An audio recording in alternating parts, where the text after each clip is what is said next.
Hola, y ahora vamos a ver los diferentes bloques del modelo de negocio de nuestra plantilla.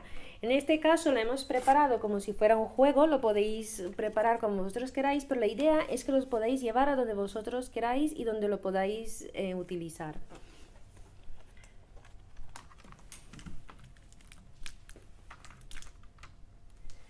También hemos identificado una serie de colores y en este caso 4. El color naranja va a representar nuestra propuesta de valor y va a responder a la pregunta que el color rojo o rosa corresponde a la pregunta ¿a quién?, que hemos trabajado con el mapa de la empatía.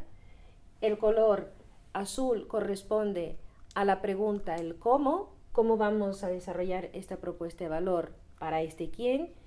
Y el color verde significa cuánto.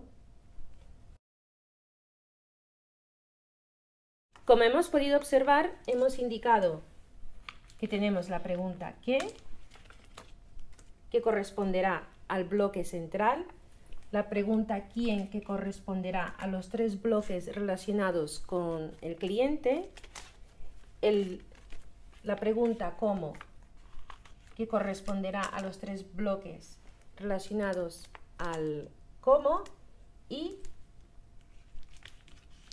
aquí finalmente tenemos la pregunta ¿cuánto?, y que hemos representado con el color verde.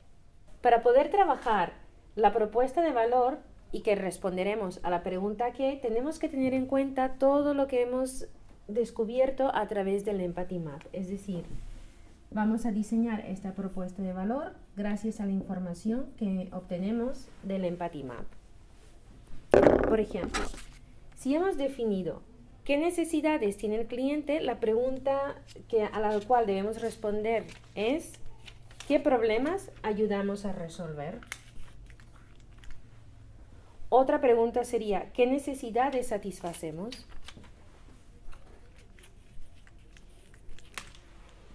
Identificaremos también cuáles son estas necesidades. Si, por ejemplo, son necesidades de personalización, pues tendremos que definir si en nuestra propuesta de valor es importante ofrecer un servicio o producto personalizado según estas necesidades que tiene el cliente. Seguidamente sería diseño o novedad. Esto quiere decir que puede ser que el cliente lo que necesite sea algo novedoso, como por ejemplo, en el caso de Nespresso podemos ver que lo que ellos necesitaban era el café de una cafetería como si te lo tomases en tu casa. Y esta es la propuesta de valor, digamos, novedosa para el cliente. La otra propuesta de valor pudiese ser marca o estatus. Puede ser que un cliente lo que le dé estatus es llevar un reloj Rolex o, por ejemplo, llevar un ordenador que, aunque tenga las mismas prestaciones, la marca es lo que le haga inclinarse por una propuesta u otra. El otro sería el precio.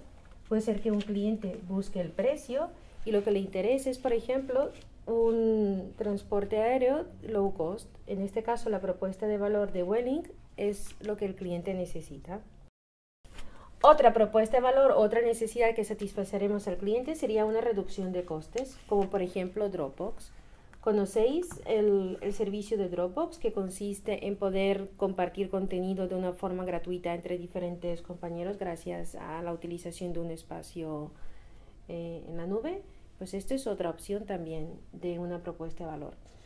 Y la otra también sería la accesibilidad, como por ejemplo la accesibilidad a un fondo de inversión o a propuestas de valor que están cada vez más en boga por el apoyo a los emprendedores, que sería de un venture capital que apoya a los emprendedores premiando sus ideas de negocio.